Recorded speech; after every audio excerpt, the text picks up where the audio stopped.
Jai Hind, dear student of class 9th. Today we are going to start our fifth chapter. The first unit today we will cover, that is the snack and the mirror. Dear students, first of all you will see the outline. Do you like to look at yourself in the mirror? What do you think about at such times? Have you ever seen a dog, a cat or a bird look into a mirror? What do you think he sees? Now read this humorous story about a doctor, a snack and a mirror. So this is a humorous story that is going to be faced before you, and you will have fun in this story because this is all about the mirror, about a doctor and a snack. So my dear students, let's get started with the paragraphs. Has a snack ever coiled itself round any part of your body? A full-blooded cobra? All of us fell silent. The question came from the home path. The topic came up when we were discussing snacks. We listened attentively as the doctor continued with his tale. It was a hot summer night about 10 o'clock. I had my meal at the restaurant and returned to my room. I heard a noise from above. As I opened, say that rats and I shared the room. I took out my box of matches and lighted the kerosene lamp on the table. So here the homeopathic doctor is narrating this story. He asked the writer and then group if anyone had been wrapped up by a cobra snack. The audience became silent due to the fear of cobra snack. Then the doctor narrated this story. It was a hot summer night and almost 10 o'clock. He was returning home after having a dinner at the restaurant, and the doctor was opening the door of his room. He heard a noise from above, but he did not react because he was used to such kind of noise. He was used to listen of those kind of noise. It was the noise of rats. There are many rats in his room, so he was used to that noise. There were no light in the doctor's room, so he lighted the kerosene lamp with the match, and he had taken a small room on rent. I had just The house was electrified, not electrified. It was a small rented room. I had just set up medical practice and my earnings were major. I had about 60 rupees in my suitcase. Along with some shirts and dhotis, I also possessed one solitary black coat which I was then wearing. I took off my black coat, white shirt and not so white vest and hung them up. I opened the two windows in the room. It was an outer room with one wall facing the open yard. It had tiled roof with long supporting gables that rested on the beam. Over the wall there was no ceiling. There was a regular traffic of rats, and from the beam I made my bed and pulled it close to the wall. I lay down, but I could not sleep. I got up and went out to veranda for a little air, but the wind god seemed to have taken time off. So, as he had just started his medical practice, his earning was very less, and that is why he was living in such a shabby, dirty conditions. He told the writer that he had just 60 rupees in his bag. He removed Further he added that he had some shirts and dhotis to wear. He also had a black colored coat which he was wearing at the time of incident. He removed his coat, shirt and his vest. He says that the vest was not so white. Not vest. He says that the vest was not so white, which means that it was dirty. Then he opened the windows, the room which he had taken on rent on the outside of the house, and one wall of the room faced the garden. The roof has tiled on it and the gables was supported by the beams. Inside the room there was no roof. The beam on which the gable was supported was full of rats which went in and out of the room through it. I I went back. Sorry, and that were the time taken off. I he set his base near the wall and he lay down to sleep, but could not sleep. It seemed that the wind god had taken times off, means that as the wind not blowing, the wind god has taken the day off. He was on a holiday and so was not blowing at all.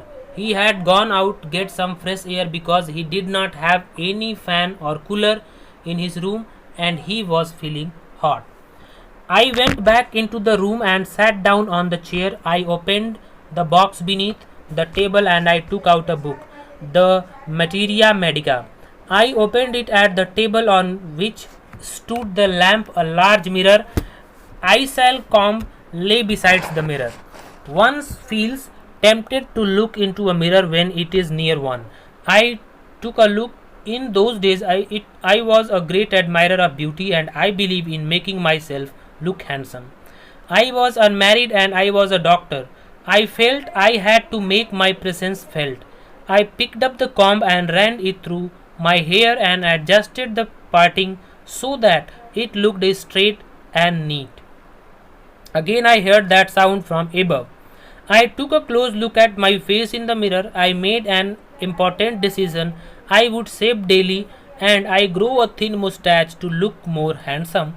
I was, after all, a bachelor and a doctor too. I looked into the mirror and smiled. It was an attractive smile. I made another earth shaking decision. I would always keep that attractive smile on my face to look more handsome.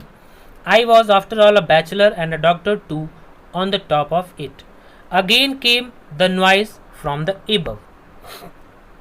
So, dear students, he came back. He came back to his room and sat on a chair, and he opened the box under the table and took out a book named, whose name was Materia Medica. He kept it on the same table on which the lamp was put up. A mirror and a small comb was lying. He opened it and sat down. As he was sitting in front of the mirror, he looked at his image in the mirror. He says that he is a great admirer of beauty. As he was a young man, he liked to appreciate beautiful things and wanted to improve his looks to look more handsome. As he was unmarried and he was a doctor too, he was eligible bachelor, so he wanted to make people know that he was also available. He combed his hair, trying to set them properly. When he was combing his hair, again heard the same sound from above but ignored it. He looked carefully in the mirror and decided that he would shave daily to grow a thin mustache because he thought that he would look better and more handsome with it.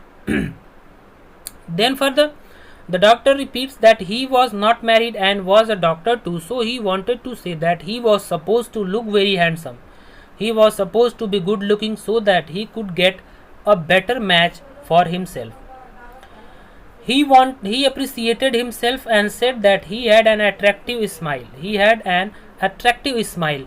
Another thing that he decided was that he would always keep smiling because he looked better when he smiled. The doctor was being ironic when he said that to keep smiling was an earth-shaking decision. Again, he is stressing that he was a bachelor, and to add it, he was also a doctor. He thought that he had a lot of value, and that is why he wanted to look handsome. Again, he heard a sound. So, what that sound was? I got up, paced up and down the room. Then another lovely thought struck me.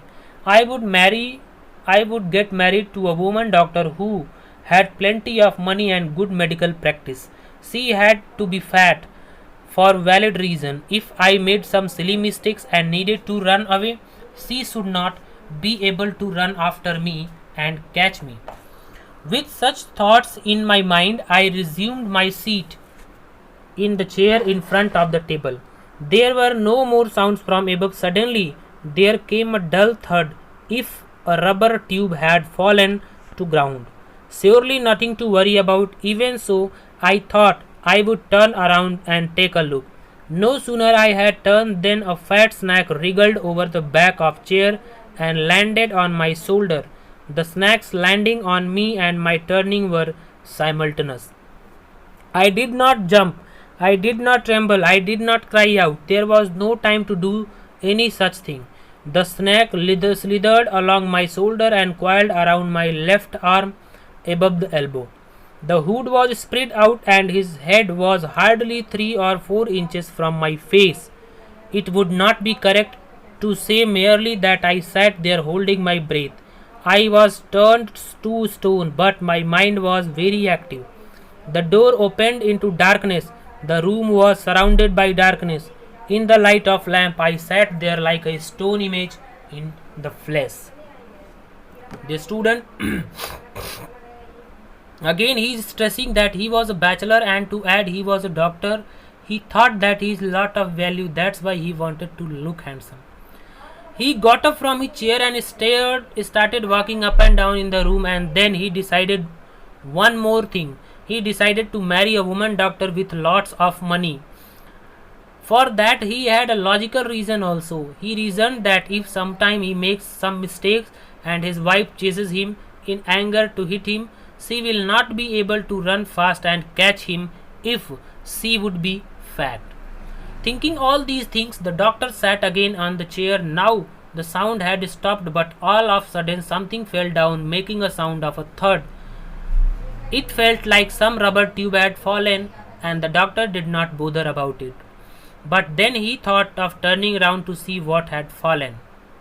As soon as the doctor turned, he saw a big fat snake had crawled over the chair and sat on his shoulders. The timing of the doctor's turning around and the snake's landing on his shoulder was same. He did not panic, jump, or tremble. He did not shiver. He did not scream. It happened so fast, so instantly that he did not have any time to react. The snake moved in such a way that it wrapped itself on the doctor's left arm like a coil. It was in such a position just 3 or 4 inches away from his face that if it would have moved slightly, the snake could have bitten him. The doctor says that he was not holding his breath but had turned into a stone, just like a statue. Although physical, he was still like a statue, but his mind was very active. He was thinking what should do next. There was darkness all around him. Outside the room, inside the room, it was all very dark. There was only single light, the light of lamp, and in the light he was staring like a statue. Then I felt then a great presence of creator of this world and this universe. God was there. Suppose I said something and he did not like it. I tried in my imagination to write in bright letters outside my little hearts of the words, "Oh God." There was some pain in my left arm, and it was as if a thick leaden rod, no, a rod made of molten fire, was slowly but powerfully crushing my arm. The arm was beginning to be drained of all strength. What could I do? At my slightest movement, the snake would strike me. Death lurked 4 inches away. Suppose it struck was the medicine I had to take. There were no medicine in the room. I was but a poor, foolish, and stupid doctor. I forgot my danger and smiled feebly at myself. It seemed as if God appreciated that. The snake turned his head. It looked into the mirror and saw its reflection. I do not claim that it was the first snake that had ever looked into a mirror, but it was certain that the snake was looking into the mirror. Was it admiring its own beauty? Was it trying to make an important decision about growing a mustache or using eyeshadows and mascara and wearing a vermilion spot on its forehead? So here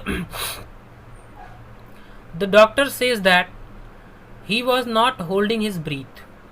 There was as he was in trouble, he started feeling the presence of God. He was not able to do anything, so he started thinking of God. He decided not to speak lest he should anger the snake. In his heart, the doctor was praying to God to save his life. As the snake has coiled itself, he wrapped itself around his arm. It was experiencing a lot of pain. He was feeling as if a thick molten rod of lead was crushing his arm and breaking it. He felt helpless. He could not do anything to save himself. He knew that if he moved a bit, the snake would attack him. The death was very near. It was a smiling, sitting at the distance of 4 inches. He thought if the snake bit him, then he do. What did he would do? He would take and recalled that there was no medicine in his room. He felt that he was poor, foolish, and stupid doctor. He was feeling very weak, and as he did not have any way to come out of this situation, he smiled at his foolishness. The doctor felt that God appreciated the doctor's realization of his mistake. Something favorable happened, and the doctor's life was saved. The snake moved away his head to the other side and saw the mirror. It looked the mirror and it saw its own reflection in it. It is not possible that any snake had never looked at itself in the mirror before, but yes, this snake was looking at itself in the mirror, and doctor was surprised because the snake was looking at itself in the mirror very carefully. He was thinking that maybe it was admiring its beauty. The doctors imagined that the snake must be imagining different styles, like he was thinking few minutes back when he was looking at his mirrors in the face. He has his face in the mirror. He thought that maybe the snake was thinking of growing a mustache, or maybe of wearing eyeshadows and mascaras to look more pretty, or maybe it was thinking of wearing a red colored bindi on its forehead. So, I did not know anything for certain. What sex was this snake? Was it male or female? I will never know, for the snake unwound itself from my arm and slowly slithered into my lap. From there, it crept onto the table and moved towards the mirror. Perhaps it wanted to enjoy its reflection at close quarters. I was not mere image cut in granite. I was suddenly a man of flesh and blood. Still holding my breath, I got up from the chair. I quietly went out through the door into veranda. From there I leaped into the yard and ran for all I was worth. Phew! Each of us heaved a sigh of relief. Somebody asked, Doctor, is your wife very fat? No. The doctor said, God willed otherwise. My life's companion is thin, reedy person with a gift of a sprinter. Someone else asked, Doctor, when you ran, did the snake follow you? The doctor replied, I ran and ran till I reached a friend's house. Immediately I smeared oil all over myself and took a bath. I changed into fresh clothes. The next morning at about 8:30 I took my friend and 1 or 2 others to my room to move my things from there, but we found we had a little carry. Some thief had removed most of the things. The room had been cleaned out, but not really. The thief had left behind one thing as a final insult. What was that? I asked. The doctor said, my vest, the dirty one. The fellow had such a sense of cleanliness, the rascal could have taken it and used it after washing it with soap and water. Did you see the snake the next day, doctor? The doctor laughed. I have never seen it since. It was a snake which was taken with its my own beauty. The doctor did not know whether it was male or female. So, and he says that he will never come to know this is because just then it crawled on his arms and moved down into his lap. From there it jumped and started crawling over the table. It crawled very close to the mirror and started looking at itself. The doctor thought that it may be snake wanted to look at itself and have a closer look at its appearance. The doctor was no longer a mere statue made of stone. As soon as the snake crawled and got down from him, he came back to life. As the snake had crawled out of doctor's lap, he stood up. Till now, he had stopped his breath because he was scared of the snake now. Now, he quietly moved out of the door, jumped from the garden and ran away. All the people who were listening the doctor's story got relief and took a deep breath after they came to know that he was saved. And someone from the group asked if his wife was fat. He replied in negative and tall just and said that she was thin and tall just as a reed plant because God did not want his wife to be fat. So she was thin and could run very fast. Another person from the group asked him whether the snake chased him. He replied that he ran and ran till he reached his friend's house. Then he took oil massage and took a bath and wore fresh clothes. He did not know if the snake had chased him or not because he did not look behind him. The next day, around 8:30 in the morning, the doctor along with two other friends went to the room to bring belongings from there. There was not much stuff to take because someone had stolen most of the things from his room, but left behind one thing. He thought that the thing which he had left behind was to insult him. The writer asked the doctor what was the thing which he had left behind. He replied that he left the vest which was dirty and was hanging on the wall. He added that the thief was so much into cleanliness that he left the dirty vest there only. He says that the naughty thief could have taken it along with him, washed it with soap and could have used it. Someone asked the doctor if he saw the snake next day. He laughed and replied that after that night he never saw the snake. Maybe the snake was attracted towards its own beauty, that is why he looked so carefully in the mirror. So my dear students, I think this story has given you very interest because this story is so funny. And after this the story has been finished, my dear students, and tomorrow we will cover the second unit of this lesson, that is a poem. Up to the time, thank you, have a nice day and Jai Hind.